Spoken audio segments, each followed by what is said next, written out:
سلام مجدد. طبق دستور الان من اینو آوردم گوشم روی 32 آمپر. ببینید اون قسمت ارتش هم علامت ضرب قرمز داره، یعنی ارتش هم قطع. حالا من دوباره الان اینو با 32 آمپر وصل میکنه. بسم الله الرحمن الرحیم.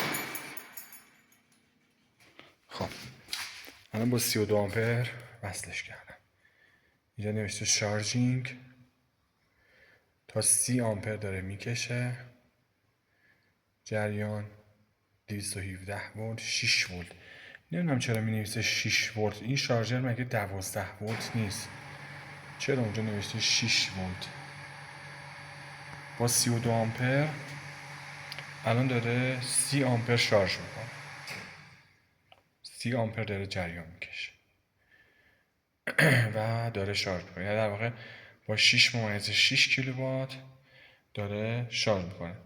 پس نتیجه میگیریم که 32 آمپرش هم سالمه. یعنی چون گذاشتم یه مقدار نیمه شب بشه و کلا باری نباشه رو ساختمون، گفتیم شاید لود بالانسرش عمل میکنه، ولی دیدیم نه. رو حالت 24 ولت که میذارم تا 30 آمپر جریان میکشه. رو حالت 24 آمپر اینجا خودش علامت عدد 30 آمپر رو نشون میده. حالا همین الان من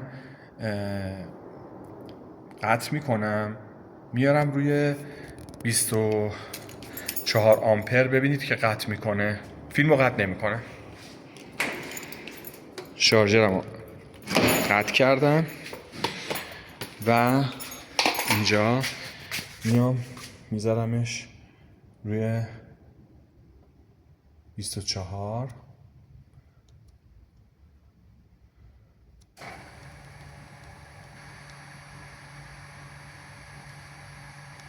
خب میریم روی عدد 24 اوکی میکنیم. خب رو 32 پس سالم بود. الان رو 24 میذاریم که اجاست بشه. اجاست شد، آیدل شد. خب حالا میارمش روی وصل به ماشین. بسم الله. وصل شد. خب اینجا رو 24 آمپر الان داره کار میکنه.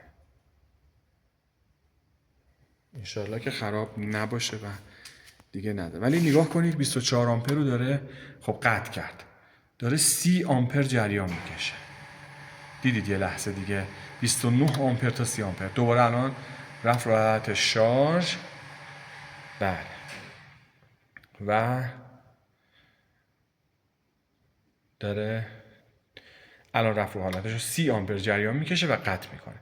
خب من الان یه بار دیگه قطع میکنم، میارم رو 20 آمپر. ببینید 20 آمپر چی میشه. خب قطعش میکنم، میارم. حالا فیلممونم طولانی میشه ولی اشکال نداره. من اینو قطعش میکنم، میارم روی 20 آمپر. میبینیم که 20 آمپرش سالمه. رد کرد. 20 آمپر اوکی. اجاست شه. درست شد. الان رو 20 آمپره. میارمش. بسم الله.